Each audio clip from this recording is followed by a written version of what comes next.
नमस्कार मित्रांनो. मी स्वाती तोरसेकर एशा पृथ्वीमध्ये तुमचं स्वागत करते. आजचा विषय जो आहे तो अतिशय संवेदनशील आहे, नाजूक आहे आणि तितकाच तो गोंधळाचा आणि जटिल सुद्धा आहे. हा प्रश्न आहे तो लोकसभेमधले विरोधी पक्षनेते श्री राहुल गांधी यांच्या नागरिकत्वाचा. लक्षात घ्या की राहुल गांधी हे भारताचे नागरिक नाहीत असा आक्षेप किंवा असा आरोप गेली काही वर्ष होताना आपण बघितलेला आहे. आणि मग जी व्यक्ती मुळात नागरिकच नाही ती देशाच्या सर्वोच्च कायदे मंडळ जे आहे त्याचा सभासद होऊ शकते का? आणि मग आपल्या सगळ्यांना माहिती आहे की पंतप्रधानाचा चेहरा म्हणून राहुल गांधींचं नाव जेव्हा आपल्या समोर घेतलं जातं त्यावेळेला मुळात नागरिकच नसलेली व्यक्ती ही पंतप्रधान तरी कशी होऊ शकेल? अशा पद्धतीचे हे आरोप आक्षेप हे सगळे निदान मी तरी गेली काही वर्ष ऐकत आलेली आहे. 2014 मध्ये मोदींचं सत्ता सुरू झाली, कारकीर्द सुरू झाली आणि त्याच दरम्यान डॉक्टर सुब्रमण्यम स्वामी हे त्यावेळेला नुकतेच भाजपमध्ये त्यांनी प्रवेश केलेला होता आणि त्यांना भाजपने तिकीट दिलेलं नव्हतं लोकसभेचं, परंतु कालांतराने त्यांना राज्यसभेवरती राष्ट्रपतींचे खास नियुक्त सभासद म्हणून त्यांना खासदारकी देण्यात आलेली होती. आणि त्यानंतर किंवा त्या दरम्यानच सुब्रमण्यम स्वामी यांनी एक ब्रिटिश कंपनी आहे आणि बॅक ऑप्स नावाची कंपनी, त्या कंपनीनी स्वतःचा जो आपल्याला माहितीये कंपनीच्या कायद्यानुसार प्रत्येक कंपनीला आपला जो ताळेबंद आहे दर वर्षाचा तो ताळेबंद हा कंपनी लॉ बोर्ड असतो त्याच्याकडे सबमिट करावा लागतो. त्यानुसार बॅकऑप्स ही कंपनी जी आहे ती युके म्हणजे ब्रिटन मध्ये रजिस्टर झालेली कंपनी आहे आणि त्या कंपनीने आपला ताळेबंद जो आहे तो तसाच तिथे सादर केलेला होता. त्याच्यामध्ये त्या ताळेबंदामध्ये राहुल गांधी यांचं नाव त्या कंपनीचे डायरेक्टर म्हणून आलेलं आहे आणि त्याच्या खाली त्यांनी ब्रिटिश सिटीजन म्हणजे राहुल गांधी हे युनायटेड किंगडमचे नागरिक आहेत असं म्हटलेलं होतं. ही जी कंपनी आहे ती कंपनी लक्षात घ्या, एखादी कंपनी तुम्ही प्रस्थापित करता त्यावेळेला तुमचे डायरेक्टर जे आहेत ते त्या त्या देशाचे नागरिक आहेत की नाही याची नोंद घ्यावी लागते. आणि मग एखादा परदेशी डायरेक्टर असेल तर त्याच्या संदर्भाने असलेले प्रत्येक देशाचे जे नियम असतात ते नियम वेगवेगळे असू शकतात. तेव्हा राहुल गांधी यांचं नाव घेऊन तिथे ब्रिटिश नागरिक अशी जी नोंद केलेली होती त्याला आक्षेप घेत सुब्रमण्यम स्वामी यांनी काही पत्र लिहिलेली होती. हे पत्र जे आहे ते त्यांनी त्यावेळेला जेव्हा गृहमंत्रालयाकडे पाठवलं तेव्हा गृहमंत्रालयाने ती बाब जी आहे ती संसदेच्या पटलावरती आणली. पटलावर म्हणता येणार नाही, परंतु संसदेमध्ये एक स्टँडिंग कमिटी असते. त्या स्टँडिंग कमिटी सारखी दुसरी एक कमिटी होती जिचे अध्यक्ष पद जे आहे ते लालकृष्ण अडवाणी यांच्याकडे होतं.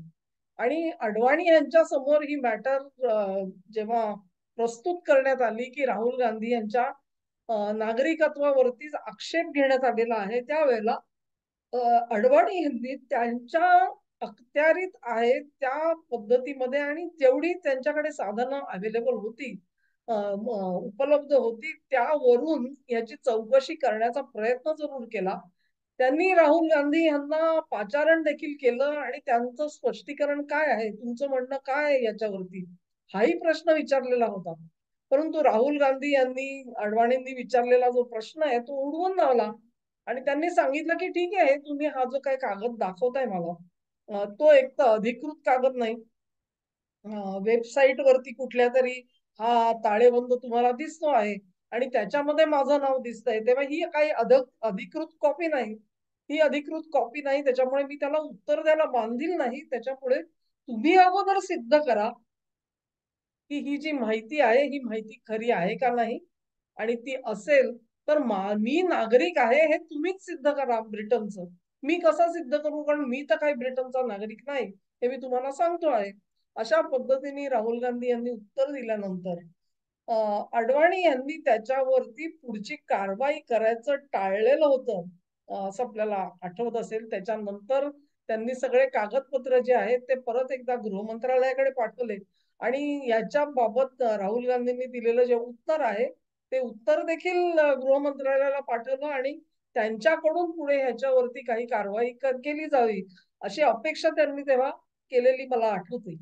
ही मॅटर तिथेच थांबली नाही मित्रांनो. 2019 मध्ये ज्या वेळेला राहुल गांधी यांनी पुन्हा एकदा लोकसभा निवडणुकीसाठी अर्ज भरला, उमेदवार म्हणून अर्ज भरला, त्यावेळेला तिथेही आक्षेप घेतला गेलेला होता. एक कोणीतरी अपक्ष उमेदवार होता आणि त्यांनी सांगितलं की हे तर नागरिक नाहीयेत. त्यावेळेला तिथला जो त्याला बहुतेक रिटर्निंग ऑफिसर म्हणतात किंवा निवडणूक आयोगाचा अधिकारी होता, त्यांनी असं सांगितलं की एखाद्याचं नागरिकत्व ठरवणं हे काही माझ्या अखत्यारीमध्ये नाहीये. तेव्हा तुम्ही this is not the right platform आणि तुम्ही ज्या उचित आणि कॉम्पिटंट ऑथॉरिटीकडे हा प्रश्न न्यावा. इथे मला या कारणासाठी त्यांचा अर्ज काही नाकारता येणार नाही.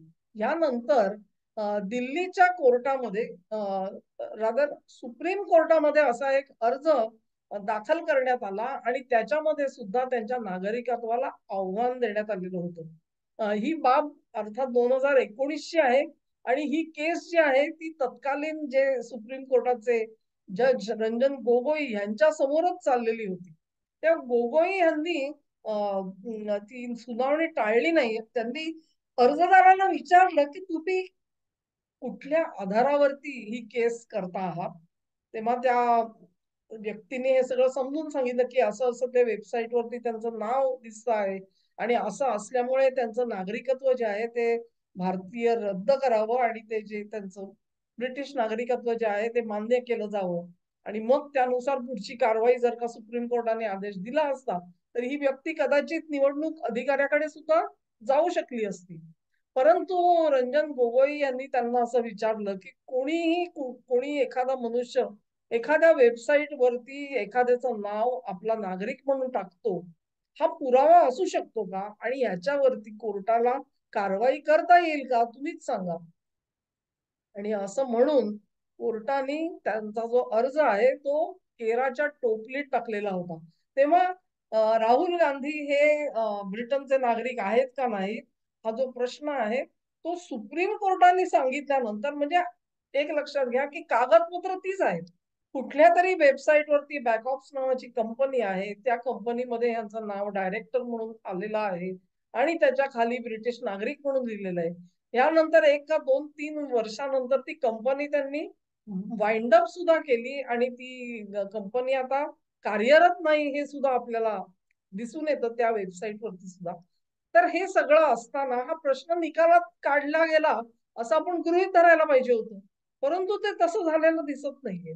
मध्यंतरीच्या काळामध्ये सुद्धा अशा बातम्या मधून मधून यायच्या की भारत सरकारने युकेचे जे कोणी अधिकारी वर्ग होते त्यांना अधिकृतरित्या ह्याच्याबद्दलची माहिती मागितलेली होती की हे तुमचे नागरिक आहेत का नाही आणि त्यांचं जर त्यांच्याकडे जर का नागरिकत्व असेल तर त्या नागरिकत्वाचे कागद भारत सरकारकडे दिले जावेत. म्हणून कदाचित ज्याला आपण बॅकएंडनी म्हणतो तसा बॅकएंडनी गृह मंत्रालयाने पाठपुरावा केलेला असू शकतो. आता हे सगळं ज्या वेळेला सगळं गौड बंगाल घडत आहे त्याच वेळेला आता पुन्हा एकदा हा प्रश्न ऐरणीवर आलेला दिसतो. याचं कारण असं की पुन्हा एकदा डॉक्टर सुब्रमण्यम स्वामी यांनी कोर्टाकडे धाव घेतलेली आहे आणि ते असं म्हणतात की माझी जी मूळ कंप्लेंट आहे त्याच्यावरती भारत सरकारने कोणतीही कारवाई केलेली नाही आणि त्यांनी त्याच्याबद्दल काही स्वारस्यही दाखवलेलं नाहीये. ही जी केस आहे ती संपवण्यासाठी मला काही कुठचं उत्तर आलेलं नाहीये. सबब कोर्टांनी या बाबतीमध्ये लक्ष घालावं. तेव्हा दिल्ली हायकोर्टासमोर हा जो अर्ज आहे तो अर्ज आल्यानंतर दिल्ली हायकोर्टाने पुन्हा सुब्रमण्यम स्वामी यांना हा प्रश्न विचारला की तुम्ही काय नात्याने कुठल्या अधिकारामध्ये हा अर्ज केलेला आहे आणि तुमचा जो अधिकार जो कागदोपत्री दिसतोय तो त्यानुसार मला हा अर्ज काही सबमिट करून घेता येणार नाही. मग कोर्टाने असा निर्णय किंवा मार्ग सुचवला की मी हा पब्लिक इंटरेस्ट लिटिगेशन म्हणून पाहिजे तर हा अर्ज तुम्हाला दाखल करून घेता येईल म्हणून. तेव्हा स्वामींनी त्याच्यासाठी तयारी दाखवली आणि ते म्हणाले ठीक आहे, माझा अधिकार जर का सीमित आहे आणि मला या प्रकरणामध्ये कुठलंही लोकल स्टँडिंग म्हणजे मला ह्याच्या बाबत आक्षेप घेण्याचा अधिकार नाही असं कोर्टाचं मत असेल, तर पीआयएल करून घेण्यामध्ये मला काही वावगं वाटत नाही. कारण अखेर हा जो प्रश्न आहे तो प्रश्न केंद्राने सोडवायचा आहे, केंद्राच्या गृहमंत्रालयाने याचं उत्तर द्यायचं आहे. मी एक निमित्त मात्र आहे. माझ्याकडे जे काही पत्र आहेत आणि जे मी जी कागदपत्र देतोय ती कागदपत्र घेऊन कोर्टाने त्याच्यावरती कारवाई करावी हे सांगितल्यानंतर दिल्ली हायकोर्टाने तो अर्ज दाखल करून घेतला आणि त्याच्या सुनावणीसाठी एक तारीख देण्यात आलेली आहे. आता मित्रांनो, तुम्ही असं म्हणाल की हे सगळं जे काय गौड बंगाल आहे ह्याच्या बाबत तुम्ही व्हिडिओ तरी कशाला करताय. मला अशी गंमत वाटते मित्रांनो की एकदा सुप्रीम कोर्टाने मूळ कागदपत्र लक्षात घ्या, ज्या कागदपत्रांच्या आधारावरती जो एव्हिडन्स म्हणून सबमिट करून सुप्रीम कोर्टाने तुम्हाला हाकलून दिलेला आहे की याला काही लोक स्टँडी नाही आणि हा अर्ज दाखल करून घेता येणार नाही, हे ज्या वेळेला सर्वोच्च कोर्टाने ठरवलेलं आहे, तेव्हा दिल्ली हायकोर्ट जे आहे ती त्याला पब्लिक इंटरेस्ट लिटिगेशन केस म्हणून जर का दाखल करून घेत असेल तर एकंदरीतच मला म्हणजे अर्थात मी अज्ञानी आहे आणि मला काही कोर्टाची जी सगळी तत्व आहेत ती सगळी कळतात असं नाही, परंतु हे सगळं मला चमत्कारिक वाटतं. म्हणजे एकच केस आहे, पुराव्यांचा सेट तोच आहे आणि त्याच्याबाबत एकदा सुप्रीम कोर्टाने निर्णय दिल्यानंतर वारंवार पुन्हा एकदा खालची जी कोर्ट आहे ती अशी केस का दाखल करून घेतात असा प्रश्न जरूर उपस्थित होतो मित्रांनो. त्याच्याबाबत काही नवी माहिती कोणी दिलेली आहे का असं मला वाटत नाही. कुठलीही नवी माहिती जी आहे ती समोर आलेली नाहीये. आता मजा अशी आहे की हे सगळं कोर्टाचं जे गौड बंगाल आपण ज्याला म्हणतो आणि त्या सगळ्या रंजन गोगोईंनी नाकारलेला अर्ज मी तुम्हाला सांगितला. या गोगोईंवरती अनेक नंतर द्वेषमूलक आरोप केले गेले. कारण राम मंदिराची जी केस आहे ती त्यांच्या अखत्यारीमध्ये त्याचा निर्णय आला. त्यानंतर गोगोई हे राज्यसभेचे सदस्य सुद्धा बनले त्यावेळेला. परंतु अशा गोगोईंनी राहुल गांधी यांच्या नागरिकत्वाचा हा जो त्याच्यावरती उठवलं गेलेलं प्रश्नचिन्ह आहे ती केस उडवून लावलेली होती.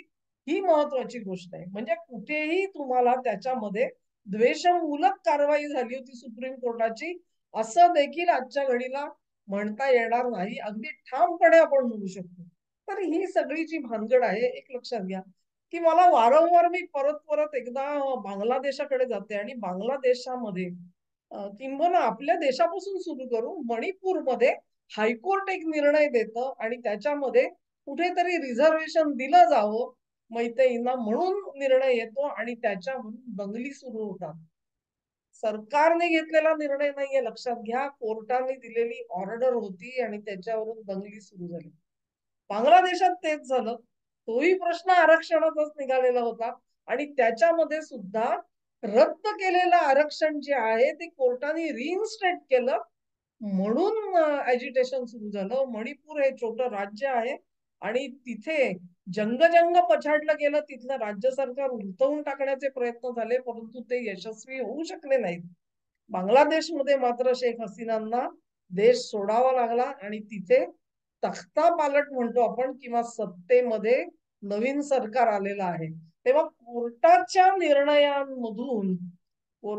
निर्णयांमधून एखाद्या देशामध्ये उद्रेक घडवून आणायचा, आंदोलनं सुरू करायची, ती इतकी तीव्र करावी की तिथलं सरकार कोसळलं पाहिजे. ही जी एक मोडस ऑपरेंडी आहे, कार्यपद्धती आहे, त्याच्यामुळे मी चिंतेमध्ये असते मित्रांनो. हा जो अर्ज दाखल करून घेतला गेलेला आहे त्याचा नेमका अर्थ काय होतो. या अर्जामुळे त्यांचं नागरिकत्व खरोखरच धोक्यात येणार आहे का. आणि तो निर्णय जो आहे आपल्याला माहितीये कोर्टाच्या केसेस ह्या इतक्या विलंबाने चालतात. तेव्हा अशा पद्धतीचे काही निर्णय हा तडकाफडकी येईल असं तुम्ही आणि मी अजिबात गृहीत धरायचं कारण नाही. ह्याचाच अर्थ असा की या प्रश्नावरची निगडीत म्हणून राहुल गांधी यांच्या नागरिकत्वाच्या निमित्ताने इथे कुठे आंदोलन हे ताबडतोबीने कधी सुरू होणार नाही. पण एक गोष्ट मात्र नक्की होणार आहे मित्रांनो. एक गोष्ट निश्चित होणार आहे. कल्पना करा की जर का तुमच्या गृह मंत्रालयाने ब्रिटनच्या सरकार बरोबर ह्याच्या बाबत जर काही पत्रव्यवहार केलेला असेल आणि ती मॅटर जी आहे ती मागे लागून लागून त्याच्याबद्दलचे कागद जर का मागितले असतील, असे कागद जर का आज केंद्र सरकारला मिळाले असतील आणि केंद्र सरकार जर असा निर्णय घेण्याच्या फेज मध्ये आलेली असेल, तर कोर्ट सबमिट झालेली ही जी मॅटर आहे त्या मॅटरचा हवाला देऊन अशा निर्णयावरती इंजंक्शन आणलं जाऊ शकतं. मनाई हुकूम की कोर्ट ठरवत नाही तोपर्यंत सरकारने याबाबत निर्णय घेऊ नये, अशी जर का ऑर्डर निघाली तर मग या सगळ्या एक्झरसाइजचा हेतू काहीतरी वेगळा आहे हे तुमच्या लक्षात येईल. आणि मग अर्थात ही माझी कल्पना आहे आणि ती 100% चुकीची असू शकते, परंतु तरी सुद्धा मी असं म्हणेन की जर का केंद्राच्या हातामध्ये भरीव आणि ठोस पुरावे आलेले असतील आणि ते जर का ते जाहीर करणार असतील, मी असं म्हणत नाही की नागरिकत्व धोक्यात आहे सांगतील ते, परंतु केंद्राच्या हातामध्ये आलेले जे कागदपत्र आहेत ती कागदपत्र जर का प्रसिद्धीला देण्यात आली प्रसिद्धीला देण्यात आली तर त्यातून जो काही गदारोळ उठू शकला असता तो गदारोळ हा कोर्ट आता त्याच्यामध्ये त्यांनी दखल घेतल्यामुळे तो जो आहे त्याच्यावर चाप लावू शकतो. कोर्ट सांगू शकतो की अशा पद्धतीची कागदपत्र जी आहेत ती कोर्टासमोर सबमिट करा आणि ती सध्या प्रसिद्धीला देऊ नका. तेव्हा या सगळ्या प्रकारामधून नेमका फायदा कोणाचा होणार आहे याच्या बाबत माझ्या मनामध्ये शंका आहे. मी असं अजिबात गृहीत धरत नाही की केंद्र सरकारकडे अशा पद्धतीची कागदपत्र त्यांच्या हातात आलेली आहेत. ऋषी सुनाक जरूर पंतप्रधान होते आणि चांगले संबंध ठेवून होते आपल्या देशाशी. ते आणि त्यांच्या पत्नी इथे आलेल्या होत्या G20 साठी सुद्धा आणि त्यावेळेला दिल्लीच्या अक्षरधाम मंदिराला त्यांनी दिलेली भेट आहे. या सगळ्या गोष्टी कुठेतरी मनामध्ये रेंगाळतात मित्रांनो. असो, परंतु आजचं जे सगळं प्रकरण आहे त्याच्याबाबत खरोखर माझ्या मनात शंका आहे की एकदा सर्वोच्च न्यायालयाने एक केस त्याच पुराव्यांच्या आणि त्याच कागदपत्रांच्या आधारावरती नाकारल्यानंतर खालच्या कोर्टाने ती सबमिट करून घ्यावी आणि ती सबमिट करून त्याला तारीख द्यावी आणि मग ह्याच्यानंतर जी उठणारी जी प्रश्नचिन्ह आहेत ती अतिशय रिलेव्हंट होत जातात. धन्यवाद मित्रांनो. तुम्हाला हा व्हिडिओ आवडला असेल अशी आशा करते. तुम्हाला आवडला असेल तर ही लिंक शेअर करा, व्हिडिओला लाईक करा, चॅनेलला सबस्क्राईब करा आणि तुमचं सहकार्य माझ्यासोबत नेहमीप्रमाणे कायम असू. धन्यवाद.